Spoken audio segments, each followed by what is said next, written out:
पर्व की, दक्ष लक्ष्मण महापर्व की, आचार्य गुरुवर्षी विद्यासागर जी महाराज की जय। आचार्य गुरुवर्षी आर्य सागर जी महाराज की, आचार्य संघ की।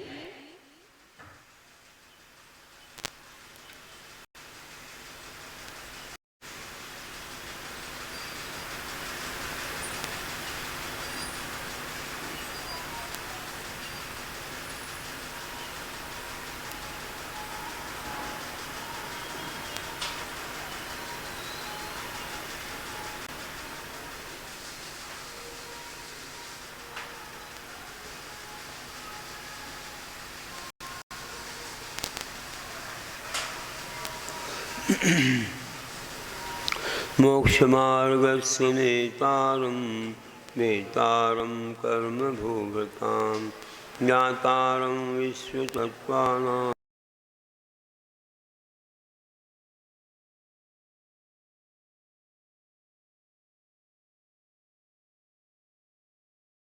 आज हम लोग दश लक्षण पर्व के पंचम दिन तत्पार सूत्र का 5वां अध्याय, जिसमें कि अजीव तत्व का मुख्यता से वर्णन है, उसे सुन।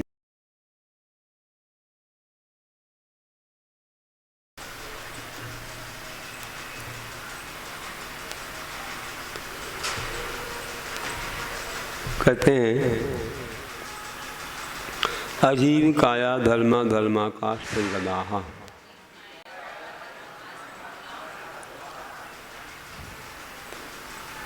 धर्म धर्म आकाश पुद्गला, धर्म अधर्म आकाश और पुद्गल, ये चार अजीव काया, अजीव तथा बहुप्रदेशी द्रव्य हैं।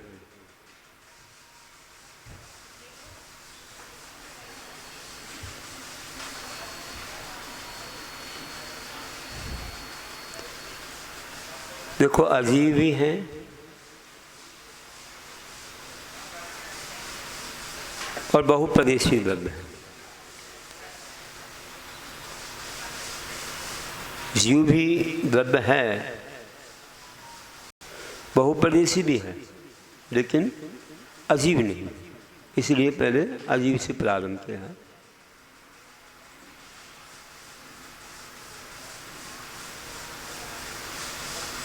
और कहते हैं द्रव्याणी, धर्मादिक चार द्रव्य, चार पदार्थ द्रव्य भी हैं, ये द्रव्य हैं। फिर आगे कहते हैं जीवास्य, जीव भी द्रव्य है, जीव भी द्रव्य है।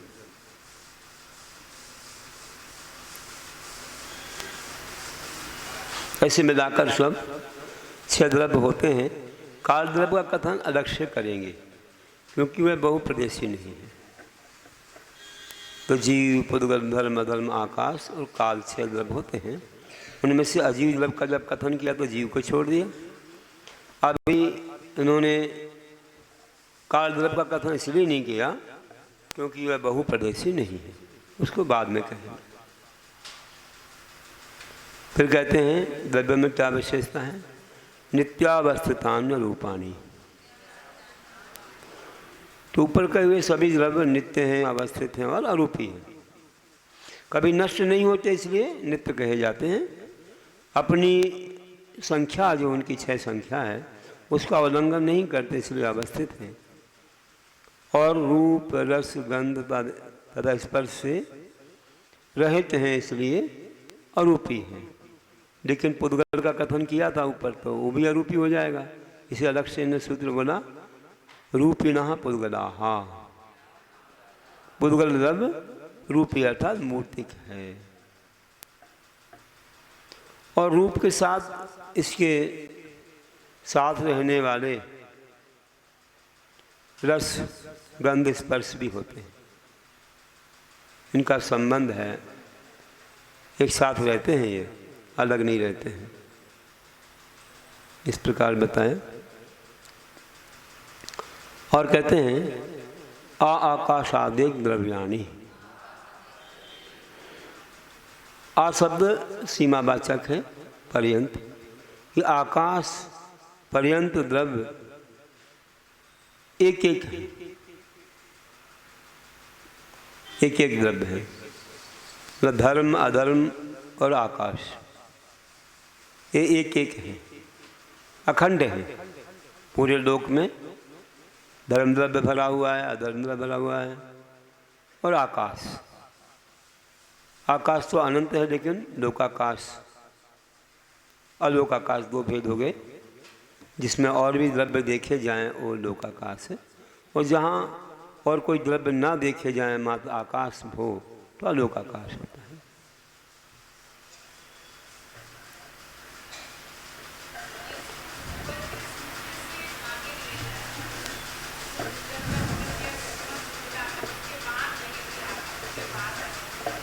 हाँ हाँ, देखिए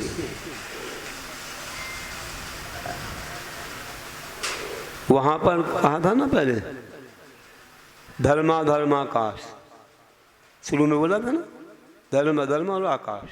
वहाँ से लेना है अपन को, पहले सूत्र से लगाना। पहले सूत्र ना अजीब का आया धर्माधर्माकाश, वहाँ से लगाएंगे तो सही आ जाएगा। धर्म धर्म और आकाश एक एक द्रव्य है। और जीव तो अनंत हैं, अनंत अनंत भी कह सकते हैं। बुद्धगल द्रव्य भी अनंत अनंत अनंत है। बुद्धगल द्रव्य भी बहुत है। और काल द्रव्य लोकाकाश के असंख्यात प्रदेशों पर एक एक है, तो असंख्यात हो जाता है। और कहते हैं कि निष्क्रियाणि च, हाँ, जिन द्रव्यों का भी ऊपर कथन किया, वे धर्म अधर्म और आकाश तीनों द्रव्य क्रिया रहित हैं, कहीं नहीं जाते एक स्थान से दूसरे स्थान पर। पूरे लोक आकाश में भरे हुए हैं धर्म अधर्म और आकाश।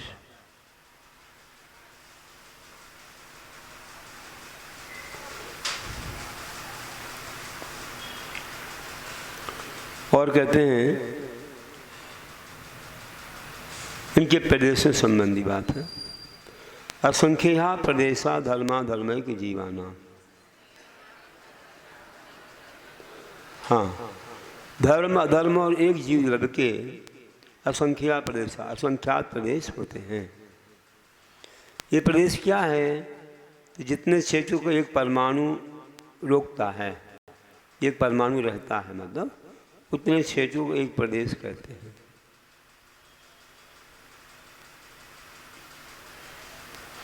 इस प्रकार से बताया।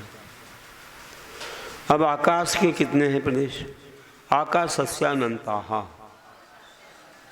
आकाश द्रव्य के अनंत प्रदेश है। आकाश अखंड है, अलोक में भी है, लोक के बाहर भी है, इसलिए पूरा लेंगे तो अनंत है। और मात्र लोकाकाश लेंगे तो असंख्यात। लोकाकाश के असंख्यात होंगे और पूरे लेंगे अखंड रूप से तो अनंत होंगे।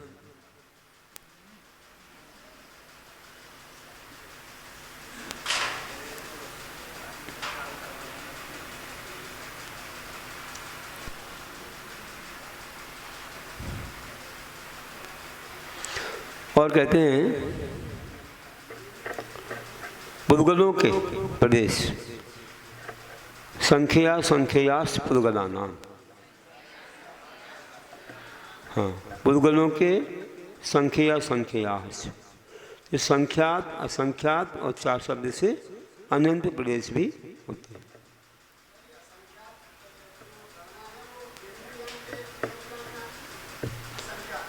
हाँ, प्रत्यक्ष ज्ञान में आ सकती है, अवधि ज्ञानियों में भी आ सकती है।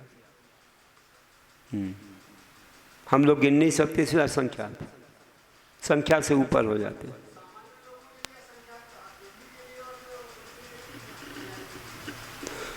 हाँ, उनके लिए भी देखो है तो सही, लेकिन वे उसको जान लेते हैं। प्रत्यक्ष ज्ञान से उसे जाना जा सकता है, गिना जा सकता है। केवल ज्ञान में सब जानने में आ ही रहा है। हाँ आता है ना, अनंत नहीं आता। अनंत को भी विषय करते हैं,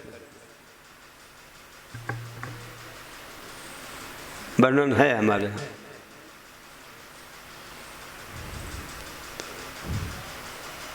केवल ज्ञान से तो कोई भी द्रव्य या कोई भी वस्तु परे नहीं है। तो छोटे स्थान, छोटे पुद्गल को, है ना, उसमें संख्यात प्रदेश होते हैं। जैसे दो आदि परमाणु में से स्कंद बनता है, जिसमें संख्यात थोड़ा और बड़ा हो तो और बड़ा, अब देखेंगे थोड़ा सा बड़ा संख्यात, और आगे आगे फिर असंख्यात, फिर आगे अनंत तक पहुँचेंगे। एक महास्कंद है जो हमारा 3 लोक है, पूरा पुद्गल से बना हुआ, जो ऐसा कह सकते हैं अनंत। बाकी एक छोटे से स्थान में भी अनंत पुद्गलों, अनंत परमाणुओं को स्थान देने में सामर्थ्य है।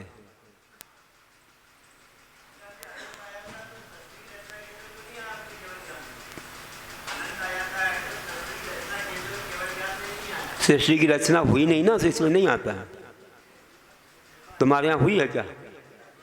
तुम्हारा कौन सा शास्त्र बता दो। हमारे यहाँ तो नहीं, हमारे तो अनादि अनुदान है। इसकी रचना तो किसी ने की नहीं है, अनादिकाल से है। इसलिए कैसे बोला? इसलिए नहीं बोल सकते।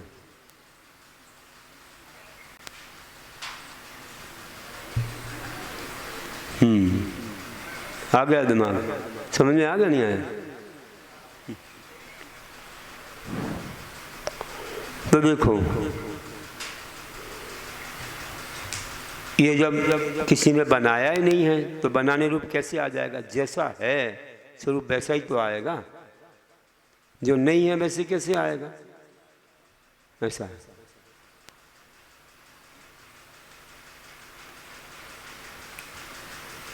तो पुद्गल का परिणमन 2 तरह का होता है। सूक्ष्म परिणमन हो तो वह बहुत छोटे स्थान में भी रह सकता है। लोकाकाश के एक प्रदेश में भी अनंत प्रदेश वाला पुद्गल स्कंद स्थान पा सकता है। इतनी क्षमता है सूक्ष्म परिणमन में या आकाश में, एक दूसरे को अवगाहन देते हैं। फिर आगे कहते हैं कि परमाणु के कितने प्रदेश हैं? तो नानो हो। पुद्गल परमाणु के 2 आदि प्रदेश नहीं होते, वह एक प्रदेश ही है। एक की संख्या नहीं होती है, संख्या 2 से प्रारंभ होती है।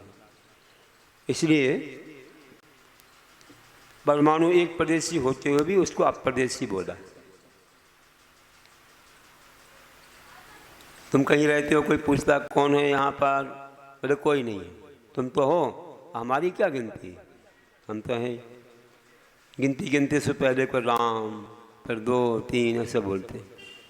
तो ये ऐसा है कि एक को संख्या नहीं माना जाता, 2 से संख्या प्रारंभ होती है।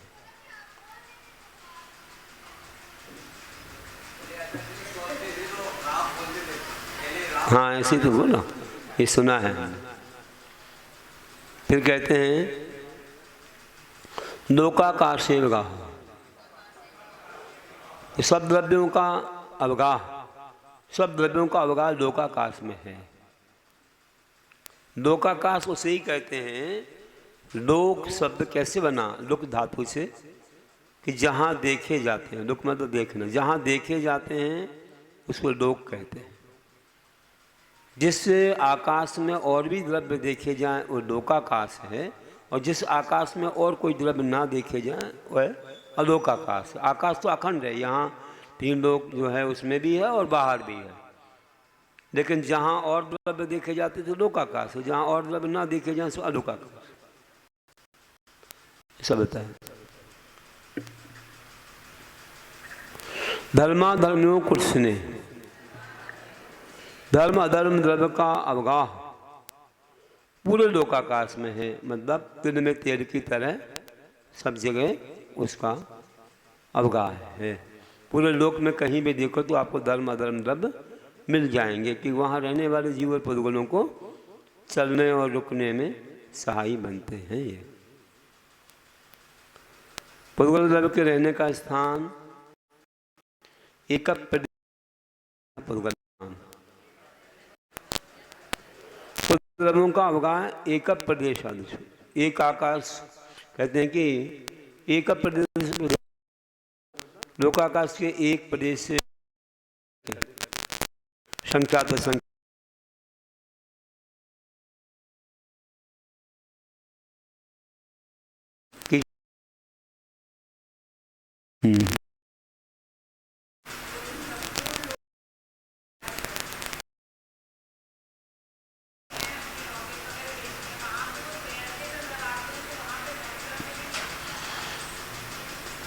धर्म द्रव्य तो है।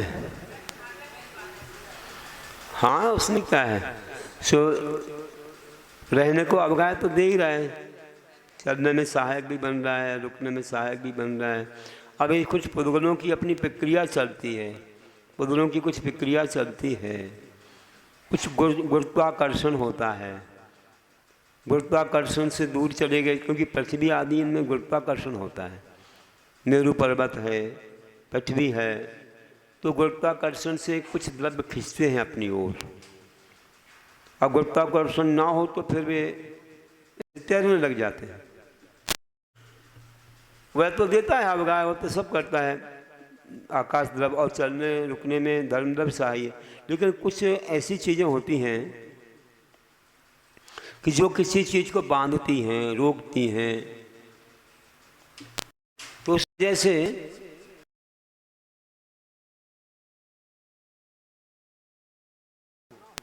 कोई प्रेरक ना हो तो फिर वे काम करते हैं अपना, तो बाधक हो जाए तो। अब जैसे सिद्ध परमेश्वर ऊपर चले गए, हम क्यों नहीं जा पा रहे, हमें भी जाना ऊपर,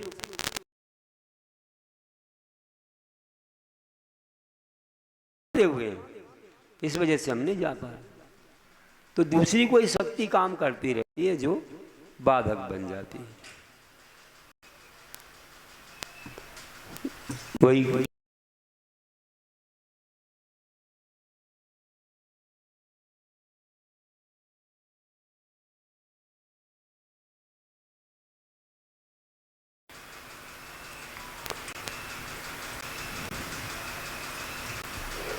इन पुद्गलों का जो है उनका अवगाह एक प्रदेश आदि, लोकाकाश के एक प्रदेश को लेकर संख्यात असंख्यात प्रदेशों में विभाग करने योग्य है।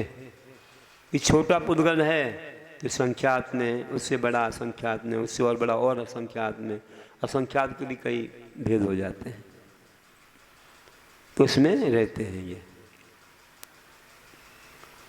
और जीव के लिए कह रहे हैं असंख्य भागादशु जीवानाम। हाँ, तो जीवानाम जीवों का लोकाकाश के असंख्यात में भाग से लेकर संपूर्ण लोक क्षेत्र में है। असंख्य भाग आदिशु, तो ये लोकाकाश के हैं तो असंख्यात ही प्रदेश। एक छोटा जीव है तो भी असंख्यात में है, उससे बड़ा है तो बड़े असंख्यात में, उससे बड़ा बड़े असंख्यात में, पूरे लोक में फैल गया वही जीव तो सबसे बड़े असंख्यात में।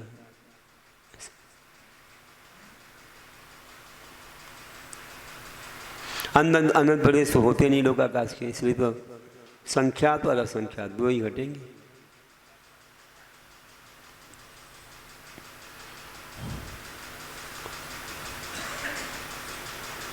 अब ये कैसे असंख्यात में भाग आदि में रहता है कोई जीव,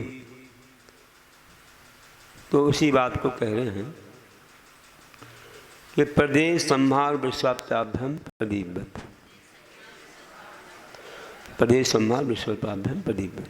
बोलते हैं कि प्रदीपवत दीपक के प्रकाश की तरह, जैसे दीपक का प्रकाश होता है उसी तरह प्रदेश संहार विश्वाभ्यम, प्रदेश जो प्रदेश है उनके संकोच और विस्तार के द्वारा जीव लोकाकाश के असंख्यात्म भाग आदि में रहता है, असंख्यात्म आदि भागों में रहता है। दीपक का प्रकाश एक छोटे स्थान में भी रह सकता है, एक बर्तन से ढक दो तो छोटे स्थान में भी है, और वैसे खोल दो तो पूरे जगह फैल जाता है। बर्तन से ढकने में तो बुझ जाएगा, लेकिन कुछ उसमें छेद वगैरह रहते हैं ना, तो ऑक्सीजन मिलती रहती है, वायु जाती रहती है, तो बना रहता है, प्रकाश सीमित रहता है। तो इस प्रकार से जैसे दीपक का प्रकाश छोटे और बड़े स्थान में रहता है, वैसे जीव छोटा बड़ा हो, जैसे शरीर मिल गया वैसे रहता है, तो उसका ऐसे असंख्यात में भाग आदि में बन जाता है, छोटा असंख्यात।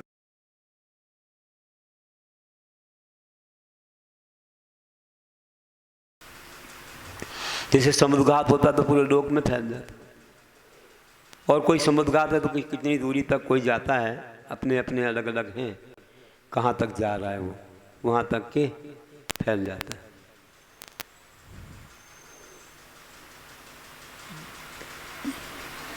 कैसा समुद्रघात हो रहा है तो कहाँ किसके प्रति हो रहा है तो उतना उसकी आत्मा के प्रदेश फैल जाएंगे, और केवली समुद्रघात हो रहा है तो कहाँ तक के उसे जाना वहाँ तक फैल जाएंगे।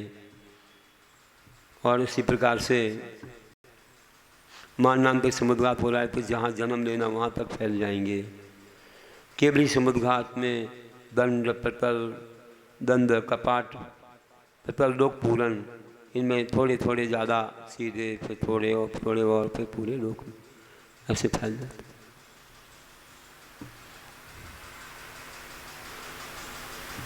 अब आगे उपकार के बारे में कहेंगे। गति स्थित उपग्रहो धर्मा धर्मो उपकार।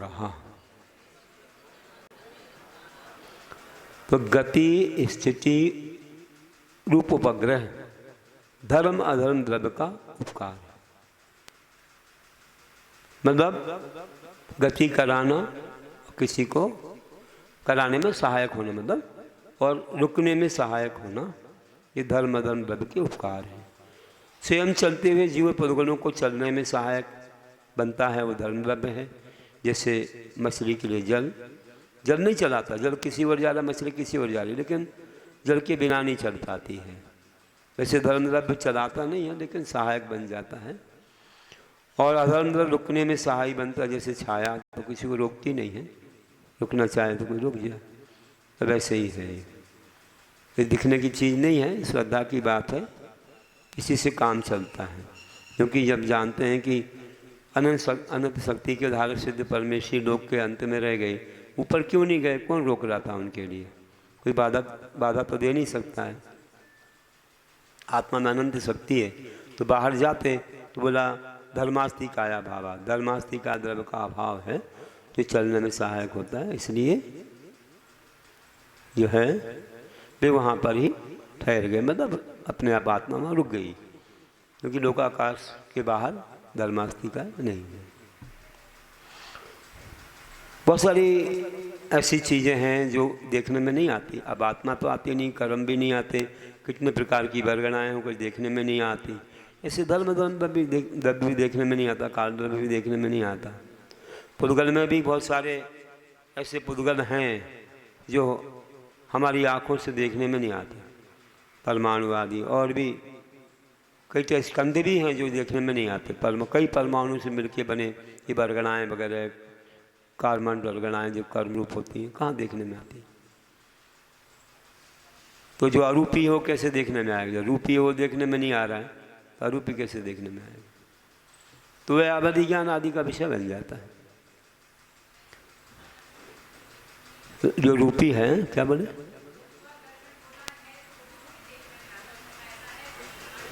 हाँ और क्या, नहीं तो मान लिया जाता है भौतिक शक्तियाँ काम करती रहती हैं, काम करती रहती है। ये चुंबक में आप देखो शक्ति है कि नहीं, एक चुंबक दूर दूर रखी वो खींच रही है, हमें कहाँ देखने में आ रही वो शक्ति। तो कई चीज़ें देखने में नहीं आती लेकिन रहती हैं।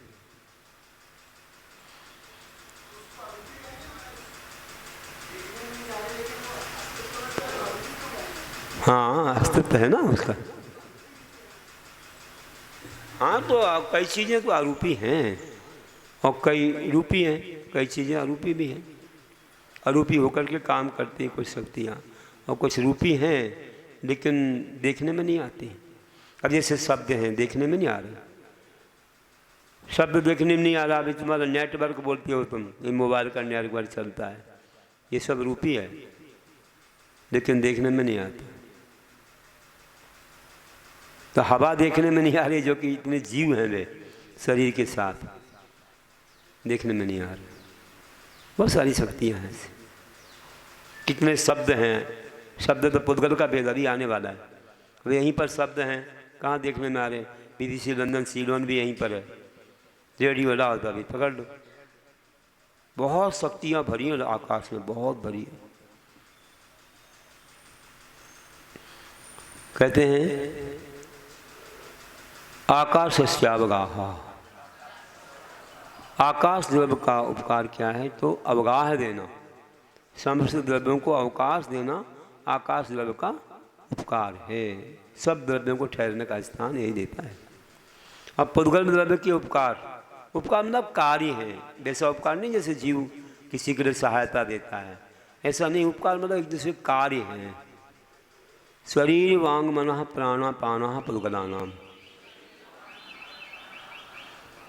हाँ, तो शरीर है योदारक आदि शरीर, वांग मतलब वचन, मन तथा श्वासोश्वास, प्राणापान मतलब श्वासोश्वास, ये पुद्गल द्रव्य के उपकार कार्य है।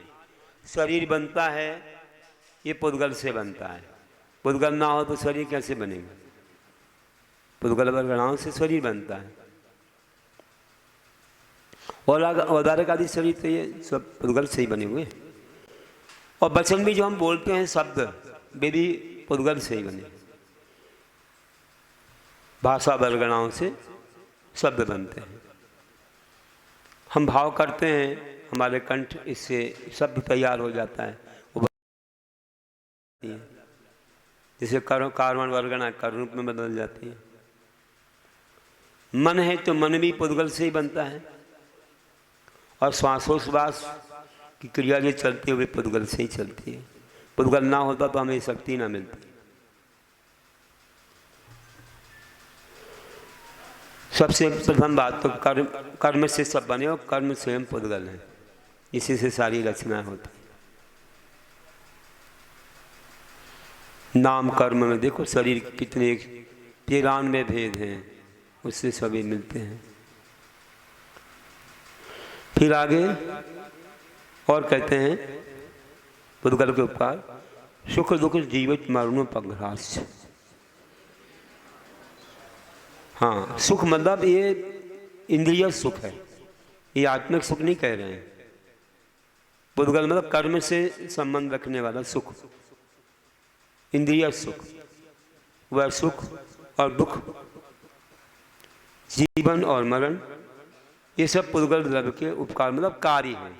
पुद्गल की वजह से सुख मिलता है, साता वेदनी कर्म है उससे सुख मिलता है, साता वेदनी से दुख मिलता है। जीवन मिलता है तो भी कर्म से ही मिलता है, आयु कर्म से। मरण होता है तो आयु कर्म का क्षय हो गया से मरण होता है, सो वो कर्म भी पुद्गल ही है, तो ये उसके उपकार हो गए। ये उपकार होते हैं, जैसे कि राख से बर्तन का उपकार होता है, बर्तन साफ हो जाता है। आप साबुन से कपड़े धो लेते तो साबुन का उपकार है, मतलब कार्य है ये और कुछ नहीं। वैसे तो अपन जीव ही उपकार करता है जिसको अपन में बोलते हैं, लेकिन ये कार्य को ही उपकार शब्द बोला गया। उपकार शब्द से कार्य रूप है। अब जीवों का क्या उपकार? तो परस्परोपग्रहो जीवाना, आपस में एक दूसरे की सहायता करना जीव द्रव्य का उपकार है। क्या उपकार है? देखो, सेवक स्वामी की सेवा करता है तो स्वामी उसको धन देता है। शिष्य गुरु की सेवा करता है, गुरु उसको ज्ञान देते हैं, दर्शन ज्ञान चार पसंद देते हैं। एक दूसरे के उपकार को। अब काल द्रव्य का उपकार क्या है? वर्तना परिणाम क्रिया परत्वा परत्वे च कालस्य। वर्तना परिणाम क्रिया परत्व और अपरत्व काल द्रव्य के उपकार है। वर्तना क्या है? सर्व द्रव्य अपने आप रहते हैं, उनके बर्तन में जो बाह्य सहकारी कारण होता है उसे वर्तना कहते हैं, जो उनकी क्रिया चलती है। परिणाम अपने स्वभाव को ना छोड़कर द्रव्यों की पर्याय के बदलने को परिणाम कहते हैं। अपने स्वभाव को नहीं छोड़ता, लेकिन उसकी अवस्थाएं बदलती रहती हैं। जैसे सोना है तो पीला है, और जो भी उसमें गुण है, थोड़ा उष्ण होता है, काफ़ी गुण शक्ति देता है, और उसकी पर्याय आप हार मुकुट आदि आदि बना रहे हो, बदल नहीं है अवस्थाएं, लेकिन उसके गुण तो सोने में गुण है, थोड़ा उष्ण होता है ना, और शक्तिवर्धक होता है। कई बार जब बहुत लोग ऐसे अशक्त हो जाते हैं ना, तो स्वर्ण डाल के पानी को उबालते हैं, उससे शक्ति मतलब कुछ अपंगता वगैरह दूर होने के लिए वो निमित्त बनता है।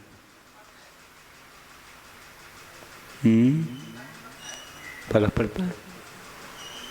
हमारे गुरु को भी दिया, जब बुखार आया था तो उनको भी स्वर्ण थोड़ा करके पानी को फैलाया जाता था। कण तक दिखाई देते कई बार, उसके कण भी चमकते हैं कई बार पानी में, चमकने जाते।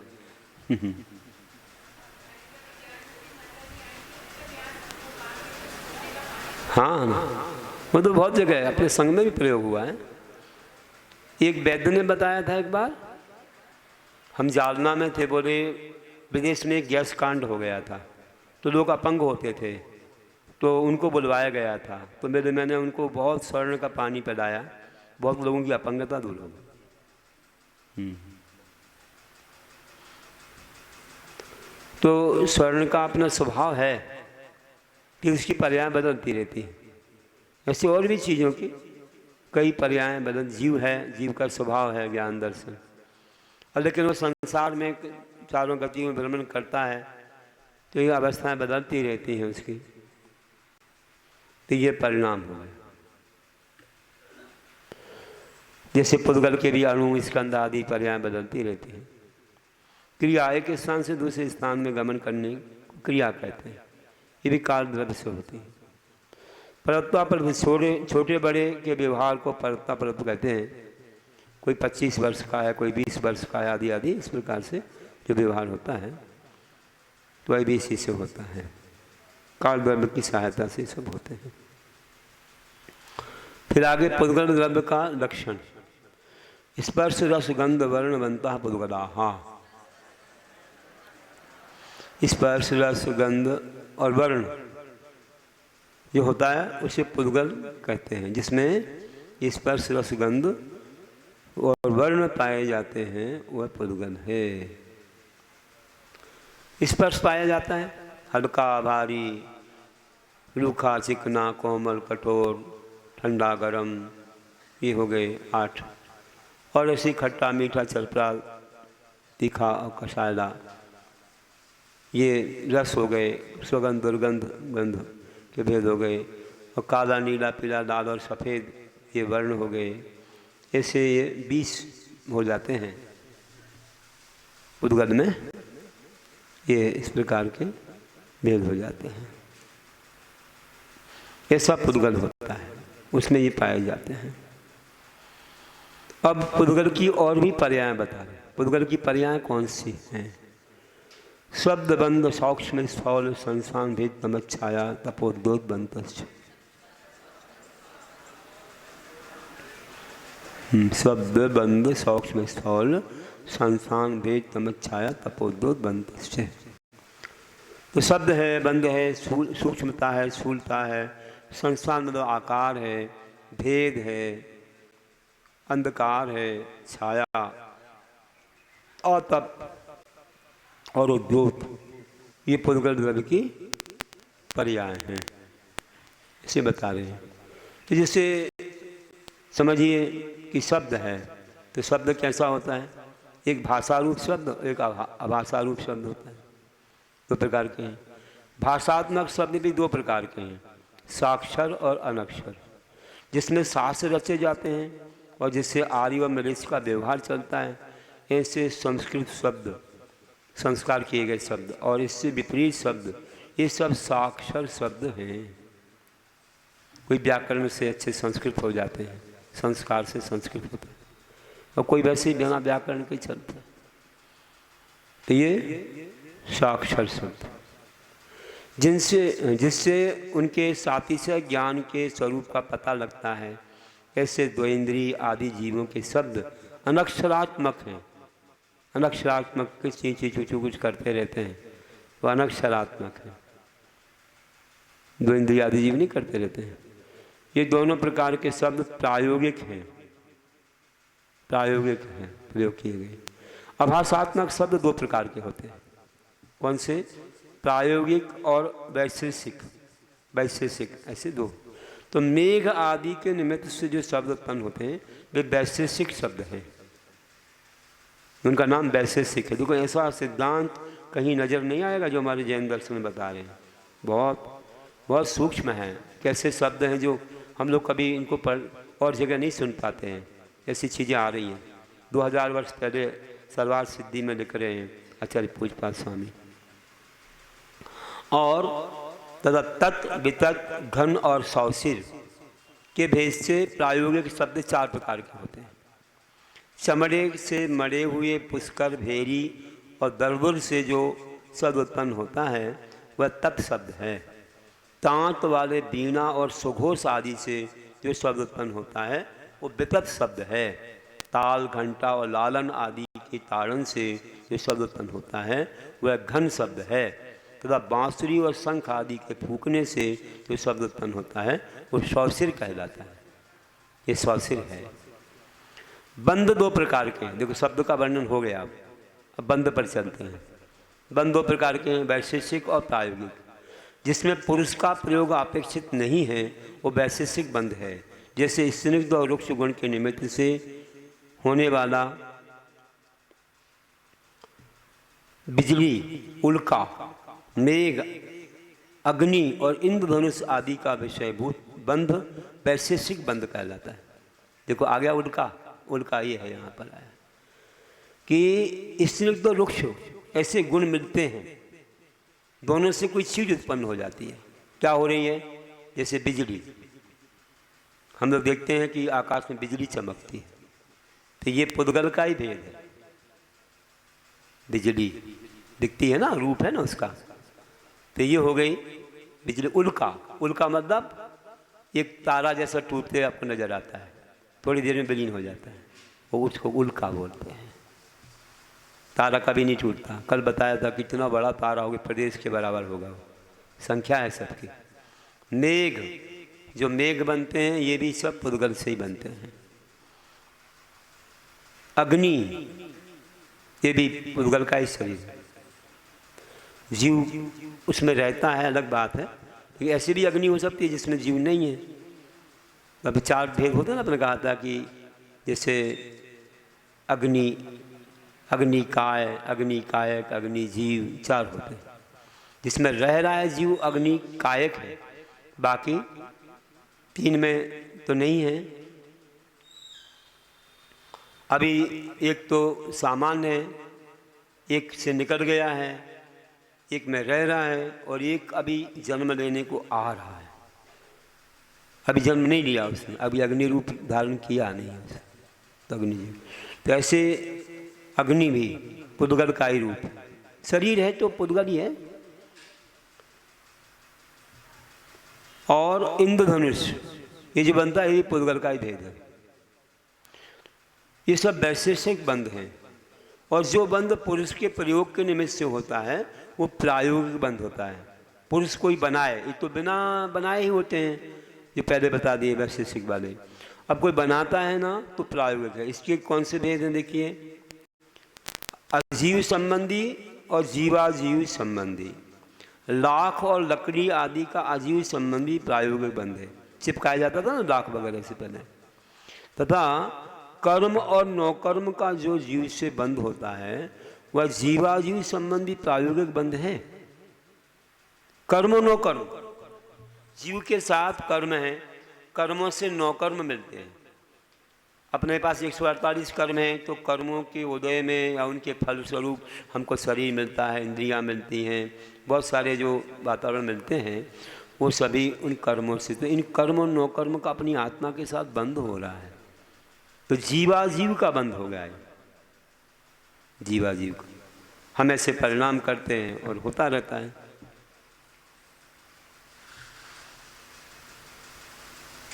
प्रायोगिक बंध हो। फिर आगे कहते हैं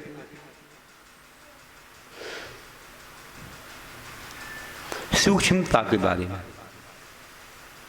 सूक्ष्मता क्या है, ये भी पुद्गल का भेद है। सूक्ष्मता दो प्रकार की है, अंत्य और आपेक्षिक। आपेक्षिक परमाणुओं में अंत्य सूक्ष्मत्व है कि परमाणु के बाद अब कोई दूसरा सूक्ष्म नहीं है, इसे अंत, वो अंत हो गया है ना। और इसके बाद तो अंत्य सूक्ष्मता हो गई। और बेल, आंवला और बेल, आंवला और बेल आदि में आपेक्षिक सूक्ष्मता होती है कि इसकी अपेक्षा ये सूक्ष्म है। बेल बड़ा होता है, बेल से आंवला सूक्ष्म है, छोटा है, और आंवले से बेल और सूक्ष्म है। तो सूक्ष्म मतलब छोटा छोटा छोटा, ये आपेक्षिक सूक्ष्म है।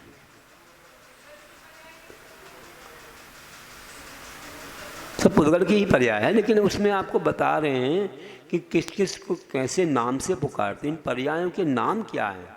ये तो सब पुद्गल की पर्याय, पुद्गल की ही पर्याय हैं, लेकिन इनके नाम क्या हैं। ये शब्द बंद आदि सब पुद्गल की ही पर्याय हैं, इनके नाम बता रहे हैं कि किसको क्या बोलते हैं।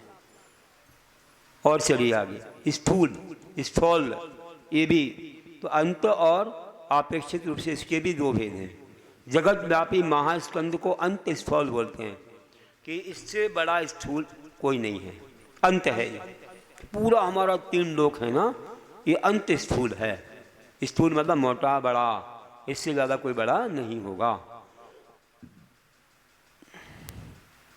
तथा बेर, आंवला और बेल आदि में अपेक्षित स्थूल है। बेर छोटा है, आंवला उससे स्थूल है, और बेल उससे ज़्यादा स्थूल है, बड़ा है। अब संस्थान पर चलते हैं। संस्थान मतलब आकृति। तो आकृति के में कितने भेद हैं, इत्थम लक्षण और अनित्थम लक्षण।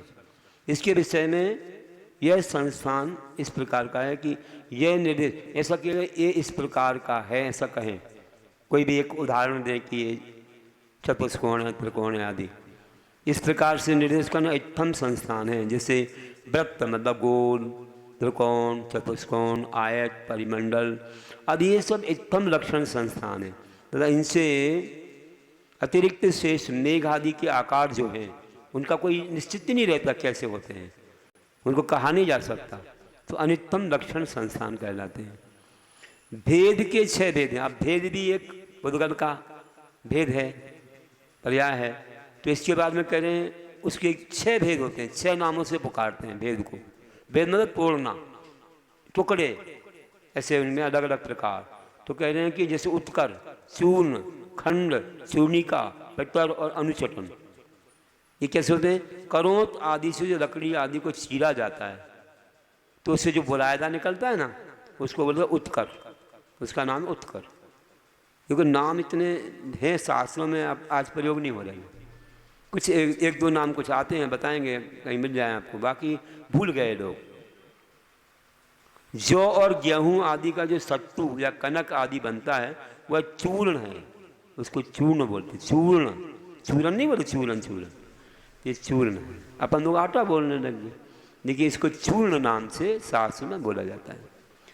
घट आदि के जो कपाल और सर्कल आदि टुकड़े होते हैं उसको खंड बोलते हैं।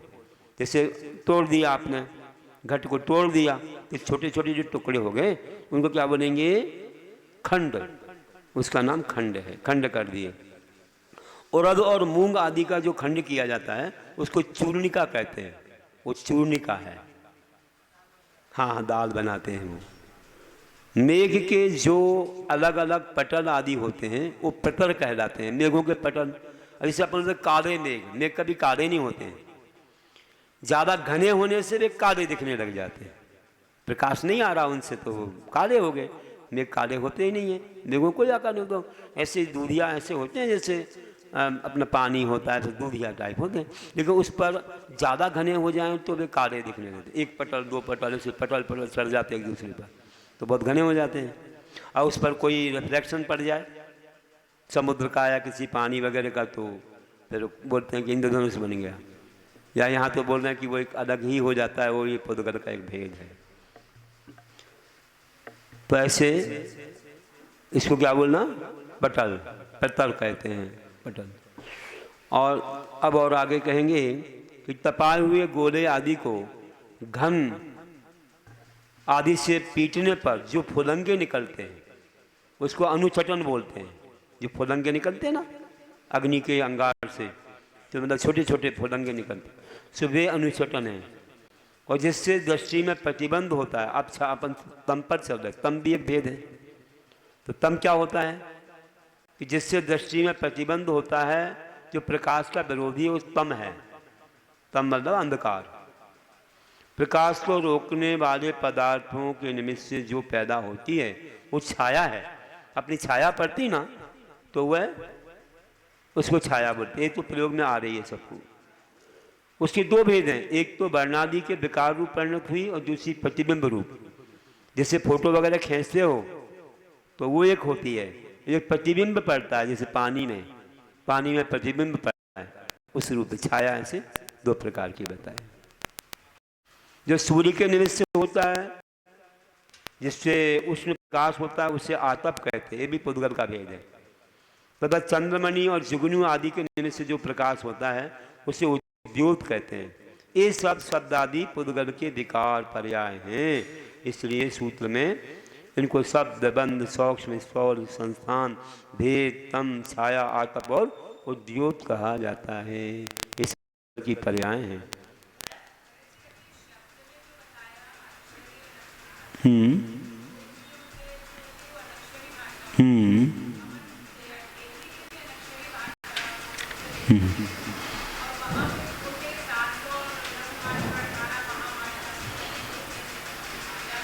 नहीं तो फिर देव लोग उसको समझते हैं ना।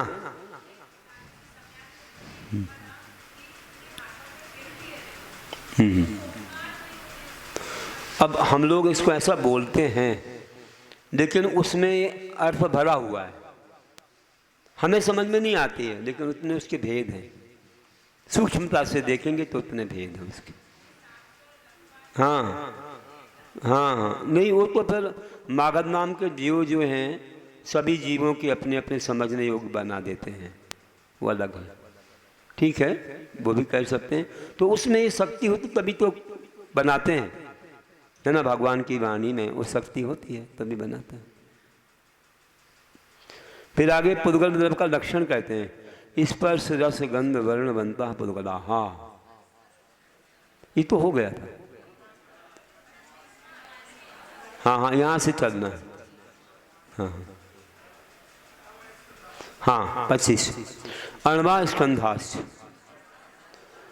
पुद्गल के जो भेद हैं वे इस रूप हैं, अणु और स्कंध। अणु और स्कंध रूप से दो भेद हैं, जिसका दूसरा भाग नहीं हो सकता है, अभिभागी है, एक प्रदेशी है, संख्या से तो अप्रदेशी है, वह पुद्गल परमाणु है। फिर 2 3 संख्या तो संख्या आदि परमाणु के मिलने से जो उनका पिंड होता है उसको बोलते हैं स्कंद। अब स्कंदों की उत्पत्ति कैसे होती है, कितना अच्छा विषय है। देखो, वैज्ञानिक लोग इसे अपने विषय में ले सकते हैं, लेते भी हैं।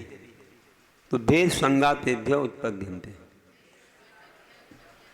तो हमारे ये वहाँ पर गए हैं, अनुवादी जो शब्द हैं वहाँ पर गए हैं, अणु को देख नहीं पाते हैं, स्कंद को ही अणु बोल रहे हैं। अब उनका यंत्र वैसा ही है, उतना ही देख पाएगा। अब जिसका दूसरा भाग नहीं हो उसका अणु है, और उन्हें न्यूट्रॉन प्रोटॉन और भेद कर दिए थे, इसका मतलब कि वो अणु नहीं था। फिर उसमें भेद कर रहे हो, भेद हो रहा मतलब स्कंद था वो, और भी आगे भेद हो जाएंगे। तो भेद संघातेभ्या, भेद बिछुड़ने से, टूटने से, और संघात मिलने से, और भेद संघात दोनों से उत्पद्यन्ते, स्कंदों की उत्पत्ति होती है।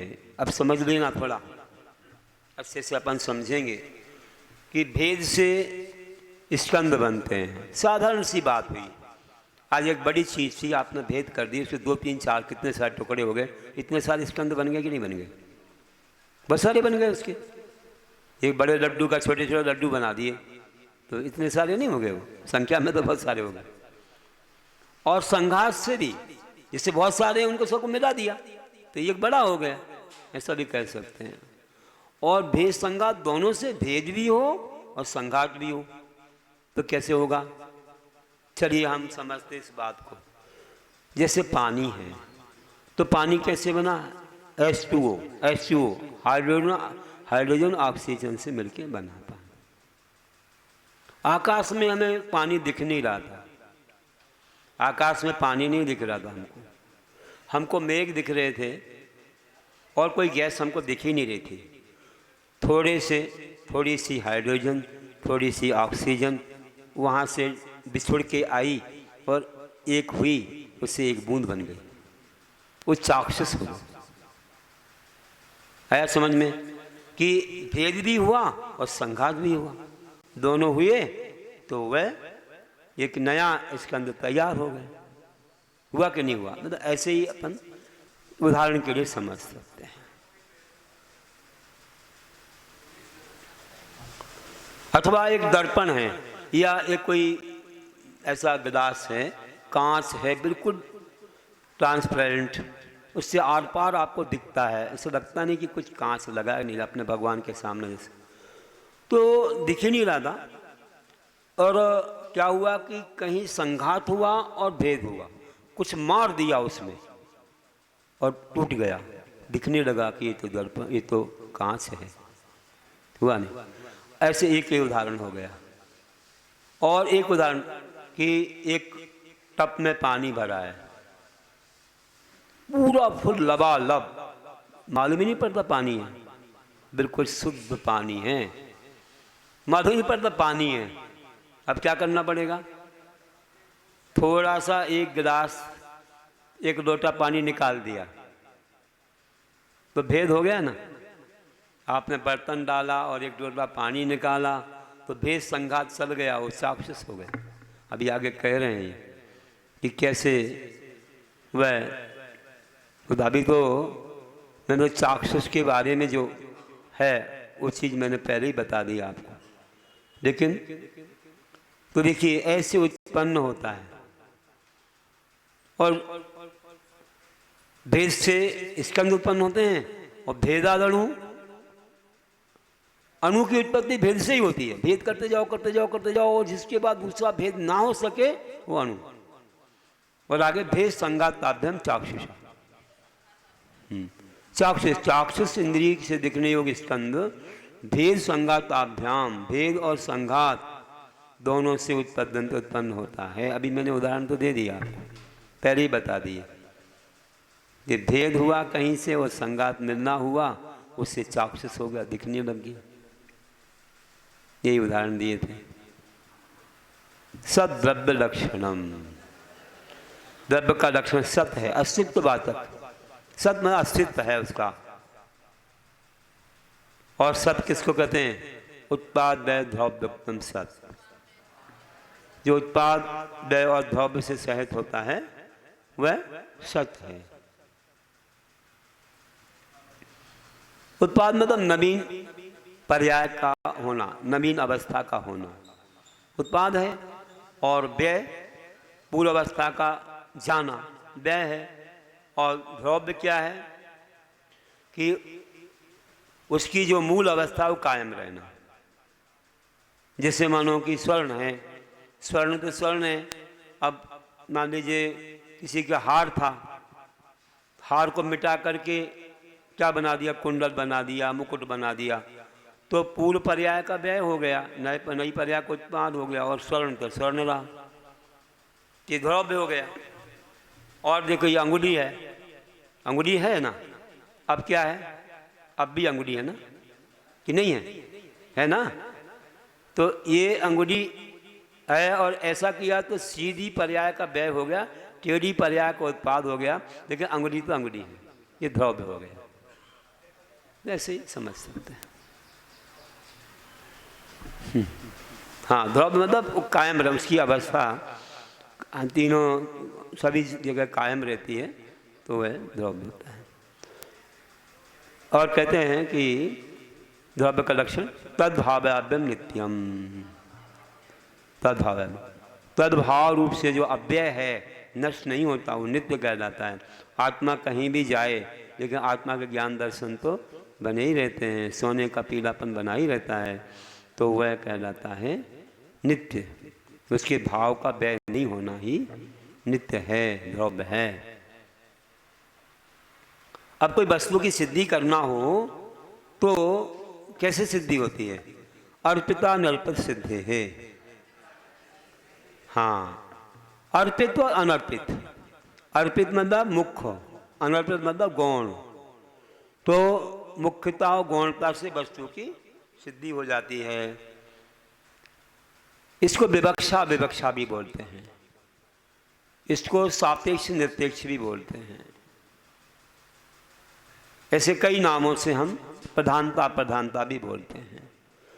तो मुख्यता है अर्पित और अप्रधानता है अनर्पित। जैसे कोई भी वस्तु में अनेक धर्मों की सिद्धि करना है, चलिए हम राम में करते हैं। ये राम दशरथ की अपेक्षा पुत्र हैं, तो अभी और भी पर्याय उनमें हैं, लेकिन हमने मुख्यता दशरथ की है, इसलिए वे पुत्र हैं।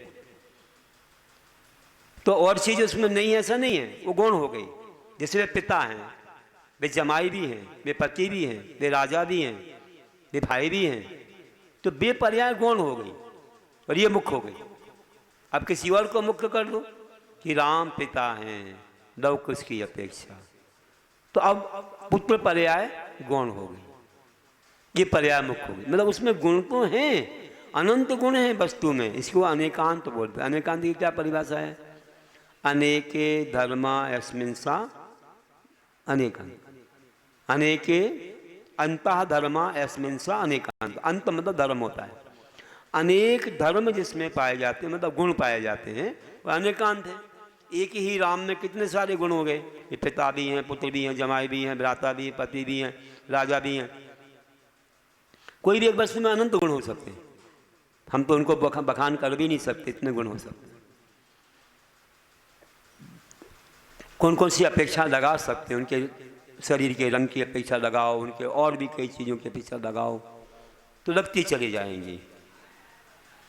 तो किसी एक को मुख्य करोगे दूसरी गौण हो जाएगी, उसमें वो है, लेकिन हम जो है उसका बखान अभी नहीं कर पाएंगे। जब हमको और दूसरी दृष्टि से देखेंगे तो बखाने से कोई बिल्डिंग है, तो बिल्डिंग है फ्रंट व्यू की अपेक्षा से वह दरवाजे वाली है, साइड व्यू की अपेक्षा से वह दीवार वाली है, आदि आदि, ऐसे हम कह सकते हैं। तो अलग अलग उसका व्यू है, अलग अलग उसका आप देखते हो, एंगल से देखते हो, और उससे वो वैसी कही जाती है ना।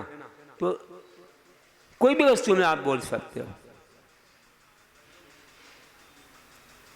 तो ये अपेक्षा से वस्तु में मुख्य गुण की अपेक्षा अनेक धर्मों की सिद्धि हो जाती है। अब आत्मा शुद्ध भी है, तो कैसे शुद्ध है बताओ, कैसे शुद्ध है आत्मा? निश्चय नहीं की अपेक्षा शुद्ध है। जैसे आप दूध में घी की बात कहो तो कैसे है? शक्ति अपेक्षा से, व्यक्ति अपेक्षा नहीं। अभी आपको घी का स्वाद नहीं आएगा। क्यों नहीं आएगा? क्योंकि शक्ति तो है लेकिन व्यक्तिकरण नहीं है। तो अपेक्षा तो कहा कि वो शक्ति अपेक्षा बता दिया, व्यक्ति अपेक्षा तो स्वाद आ जाना चाहिए। नहीं, ऐसा भी नहीं कर सकते, आप क्रिया करो तो घी निकल आएगा, तो उसमें था ना। तो आत्मा शुद्ध है, शक्ति अपेक्षा शुद्ध है, निश्चय से शुद्ध है, व्यवहार से अशुद्ध है। व्यवहार में संपर्क होता है, कर्म का संपर्क है तो अशुद्ध। नहीं, निश्चय से अकेला ऐसा मोक्ष हो नहीं जाता। निश्चय ने तो समझने की जो दृष्टि है वो तो निश्चय नए मात्र से थोड़ी मोक्ष होता है, निश्चय में उतरने से होता है। निश्चय में तो लीन होना मतलब कि पूरा परिग्रह आदि सब पापों का आजीवन त्याग करना और शरीर को भी भूल करके आत्मा में लीन होना, और वह ध्यान तुम्हारा निश्चय में लीन होने के बाद एक अंतर मुहूर्त तक चलना चाहिए एक ही पदार्थ में। तो पंचम काल में हो सकती नहीं, उसको उत्कृष्ट सहनन चाहिए, वज्र शुभ नाराज सहनन चौथे काल में होता है। तो निश्चय नए चीज अलग है और निश्चय में उतरना चीज है। निश्चय अभेद रत्नत्रय बोलते हैं, वो मुनियों के आता है। वो भी जब ऐसा सहनन होता है ना जिसमें श्रेणी चढ़ सकते हैं, छपक श्रेणी आदि, उसमें नहीं। और आगे बढ़ते हैं। परमाणुओं के बंद होने में कारण स्निग्ध रुक्षत्वाद बंधा। स्निग्ध मतलब चिकनाई हो गई और रुक्षपना, ये परस्पर में बंद होने में कारण है, इनसे बंद होता है। ना जघन्य गुणा नाम, जघन्य गुण वाले परमाणुओं का बंद नहीं होता है। मतलब बहुत कम रहें और कुछ ज़्यादा रहें तो नहीं होता है। जैसे मानो अभी आगे कह देंगे, ये कोई एक है उसका नहीं होता बंद, दो तीन आदि के साथ में नहीं होता है। और कैसे नहीं होता है और ही बता रहे हैं। गुण साम्य सदृशा नाम, गुणों की समानता होने पर भी सजातीय परमाणुओं का बंध नहीं होता। दो दो का भी नहीं होता है, तीन तीन का भी नहीं होता है। फिर कैसा होना चाहिए सो बता देंगे। द्वैधिक आदि गुणा नाम, तो दो आदि अधिक गुण हो तो हो जाता है। जैसे दो अधिक होना चाहिए, दो का चार के साथ, चार का छः के साथ, ऐसे बंद हो जाता है। क्योंकि बंद होने में कौन किसको अपने पास खींचेगा, किसी से मिलना चाहिए ना, तो मिलाने वाला ज़्यादा शक्तिवान होना चाहिए। अगर ज़्यादा शक्तिवान नहीं होगा तो नहीं होगा, शक्तिवान होना चाहिए। ये महिलाएं बहुत बातें कर रही हैं, देखो हंस भी रही हैं। आप डिस्टर्ब करिए, बहुत ज्ञानावरणी का बंद हो रहा है तुम्हारे लिए। ये मजाक मत समझो, ये इतना बड़ा साहस से चल रहा है। नहीं मन लगे तो उठ जाओ, चले जाओ अपने घर। क्यों बैठी यहाँ पर हंस रही हैं बैठे बैठे? कोई मजाक हो रहा है क्या? समझ में नहीं आता है, क्या पढ़ने आई हैं कि मजाक करने आई हैं? कल से मत आना यहाँ पर, बहुत देर से देख रहा हूँ मैं। क्या है भब्बा भब्बा कैसे डूब रहे थे। तो बोल रहा हूँ कि इसमें क्या सामने वाले को बोलने में डिस्टर्ब होता है। हम देखें तो हम कैसे देखें, जो हंस रहे हैं, क्या समझ रहे हो आप कि पढ़ रहे हो कि नहीं पढ़ रहे हो? हम कल से उठा देंगे, पर हम किसी से डरते नहीं हैं। आ जाए, कौन है तुम्हारे घर वाले फिर? हाँ उसमें क्या है।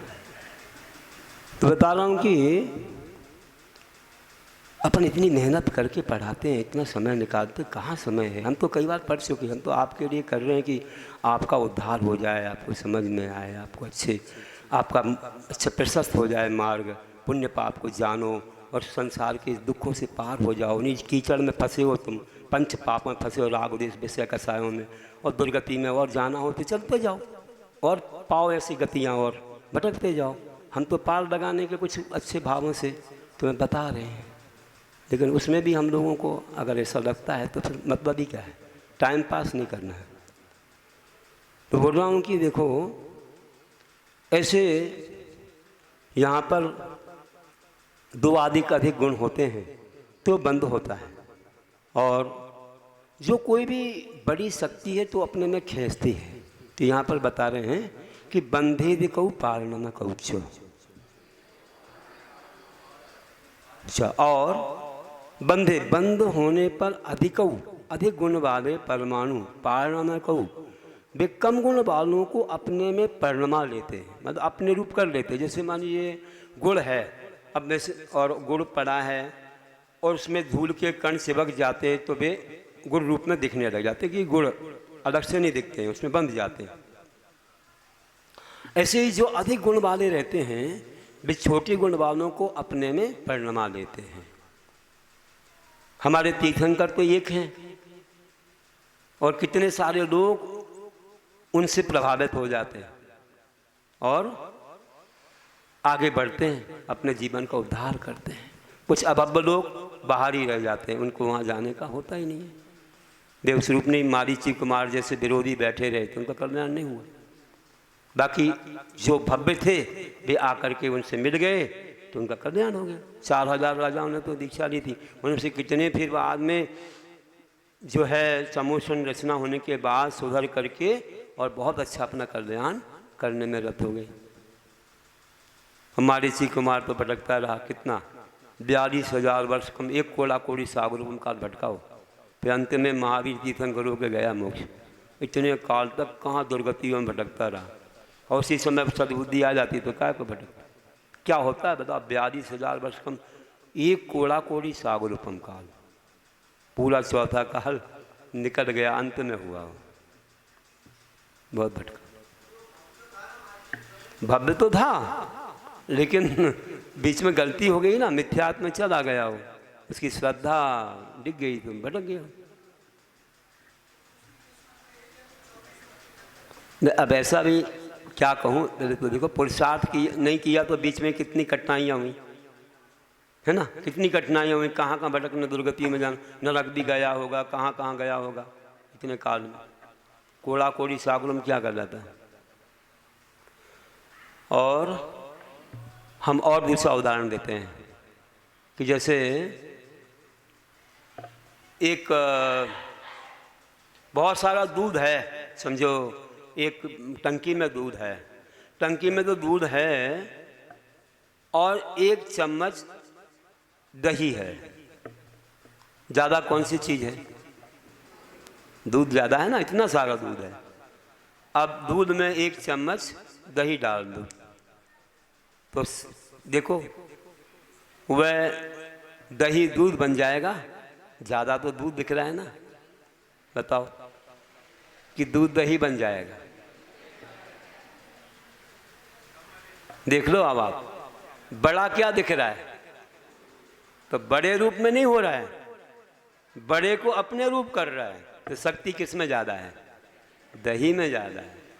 थोड़ा छोटा होके भी, कम होके भी वह बड़े को अपने रूप कर लेता है ना। हमारे तीर्थंकर एक होते हैं, इतनी बड़ी सभा को वे क्या करते हैं, देखो सबको समझा देते, सबके लिए मोक्ष मार्ग बता दे, सब खिंच करके आते हैं। महाराज एक रहते हैं या 2-3 रहते हैं, कुछ ही महाराज, इतनी सारी जनता आती है तो पावर होता है और सब खिंचे चले जाते हैं। तो थोड़ी छोटी वस्तु में भी बड़ी शक्ति होती है, तो ध्यान रखना। एक घर का एक सदस्य भी पूरे घर को बदल सकता है, परिवर्तित कर सकता है। कोई ऐसे लोग रहते हैं जो जितने आ जाएं घर में, एक दादाजी या एक कोई पिताजी या एक कोई बेटा, पूरे घर का माहौल परिवर्तन कर देता है, पूरा धार्मिक हो जाता है। या एक कोई बहू आ जाए तो पूरे घर को ही लक्ष्मी बना दे, अथवा एक बहू आ जाए तो पूरे घर में महाभारत रचा दे। तो देखो जैसी कैपेसिटी हो वैसा है, तो जैसे उनके परिणाम है, जैसे उनका जीवन है, तो हो जाता है ऐसा। अब पावर रहता है उसका, तो सब बदलते चले जाते हैं। जिस घर में कभी जमी कम नहीं आते थे, रात में नहीं खाते थे, कोई ऐसे गलत चीज़ें नहीं थी, वो सब की सब आ गई वहाँ, सब दुर्गुण आ गए वहाँ पर, क्योंकि वो ऐसी आ गई एक। उसने कहा ये सब क्या है, धर्म कर्म क्या होता है, सब खाओ पियो मजा उड़ाओ, दुनिया देख रहे हो कि नहीं तुम, ये करते बैठोगे, किसको हो रहा मोक्ष। बदल गया सब जीवन है। देखो कैसे लोग ब्रेनवाश कर दें और एक ऐसे समझाते हैं कि क्या रखा संसार में, कैसे देखो मोक्ष मार्गी हैं, कैसे चल रहे हैं, इतनी छोटी छोटी उम्र में चल रहे हैं, कैसे कल्याण किया, कैसे सतियाँ हुई, कैसे महापुरुष हुए, कैसा पुराण क्या आगम कह रहा है, हमने कितने दुख सहे अनंत काल। ऐसे समझाते हैं, घर में सब आचरण बनाते हैं और संयम करके दिखाते हैं। खूब सारे तो खूब व्रत नियम संयम करके दिखाते हैं, शरीर की परवाह नहीं करते थे। ऐसा असर पड़ता है कि पूरे लोग उसको देख करके सब व्रत अनुष्ठान में तत्पर हो जाते। ये प्रभाव है, देखो जिसका जैसा पड़ जाए। तो कहा है कि अधिक गुण वाले दूसरे को अपने में परिणमाने में परिणामी होते हैं, ऐसा बताया। तो बोलते हैं कि ऐसे हम लोगों को जानना चाहिए कि कैसे एक दूसरे में मिलते हैं। तो अधिक गुण होते हैं तो कम गुण वालों को उससे बंद हो जाता है। समान रहें तो दो पंडित एक साथ नहीं बैठ पाते, है नहीं? तो ऐसे ही बात हो जाती है। दो तीर्थंकर एक जगह नहीं रहते, उनको ऐसा है नहीं, स्वाभाविक रूप से एक जगह तो तीर्थंकर होते नहीं है ऐसा। फिर आगे द्रव्य का लक्षण, गुण पर्याय व द्रव्यम, द्रव्य गुण पर्याय वाला होता है। तो गुण क्या है बताइए? तो जो एक आगे कहेंगे, वैसे इसी में ही आ रहा है। तो जो गुण होते हैं ना, वे गुण कैसे होते हैं? द्रव्य के आश्रय से होते हैं, स्वयं गुण से रहित होते हैं, तो वे गुण कहलाते हैं। प्रत्येक द्रव्य में गुण होते हैं और गुणों की जो हालत बदलती है वो पर्याय होती है। तो वस्तु में कोई विशेषता लाने वाली पर्याय है। मतलब गुणों में भी अनेक प्रकार की अवस्थाएं होती हैं, तो वे पर्याय हो जाती हैं। जैसे हमारे पास ज्ञान गुण है। अब ज्ञान गुण की पर्याय कितनी हो गई? 8 हो गई, है ना? मति शुद्ध अवधि मन पर केवल ज्ञान, कुमति कुसुम कु अवधि, ऐसे 8 पर्याय हैं। तो ये सब उन्हीं की ही गुणों की ही पर्याय हैं। तो ऐसी बहुत सारी पर्याय हैं। पुद्गल की पर्याय में अपन ने सुनी थी। फिर आगे कालस्य, काल भी द्रव्य है। तो इसमें भी उत्पाद ध्रुव होते हैं काल में, क्योंकि ये बहुत प्रदेशी नहीं है, इसलिए अलग से वर्णन किया है इसका। ये रत्न राशि के समान असंख्यात प्रदेश जो लोकाकाश के हैं, उन पर एक एक स्थित वहाँ के परिणमन में सहायी बन जाता है। सो अनंत समय, हाँ वह कालद्रव्य अनंत समय वाला है। यदि एक कालानु शब्द से, तो भी उसमें भूत भविष्य आदि की अपेक्षा से अनंत समय हम मान लेते हैं। फिर आगे कहते हैं द्रव्याश्रया निर्गुणा गुणा। हाँ, गुण किसको बोलते हैं? जो द्रव्य के आश्रय से रहते हैं, अलग से नहीं रहते हैं, द्रव्य में होते हैं। और जो स्वयं गुणों से रहते हैं, गुणों के अंदर गुण नहीं पाए जाते, गुण के अंदर गुण नहीं, गुणों के गुण पाया जाता है वो द्रव्य हो जाएगा। द्रव्य में गुण पाए जाते हैं। जैसे जीव में ज्ञान आदि गुण हैं, पुद्गल में रूप रस आदि हैं। फिर तद्भावा परिणाम, तद्भावा जीवादि द्रव्य जिस रूप में हैं, उनके उसी रूप में होने को परिणाम या पर्याय कहते हैं। उसी का भाव जो है वो परिणाम है। तो जीव के जैसे नरनारक आदि पर्याय, व्यंजन पर्याय हैं आदि, इस प्रकार और भी पर्याय के द्रव्य में होती हैं। कोई स्व निमित्तक होती हैं, कोई पर निमित्तक होती हैं। तो ऐसे ये पर्याय चलती रहती हैं, अपने आप होने वाली अर्थ पर्याय जैसी है। पुद्गल आदि के निमित्त से होने वाली नरनारक आदि पर्याय हैं, तो होती रहती हैं। इसी को परिणाम कहा जाता है। बोलिए महावीर भगवान की जय। बोलिए बोलिए ना, गुणा और निर्गुणा। हाँ, तो ये बात ऐसी कि गुणों के अंदर गुण नहीं है, इससे निर्गुणा गुण। गुण के अंदर गुण नहीं पाए जाते हैं और द्रव्य के आश्रय से हैं, और गुण के अंदर गुण नहीं होते हैं, इसलिए ऐसे बोला है। बोले महावीर भगवान की जय।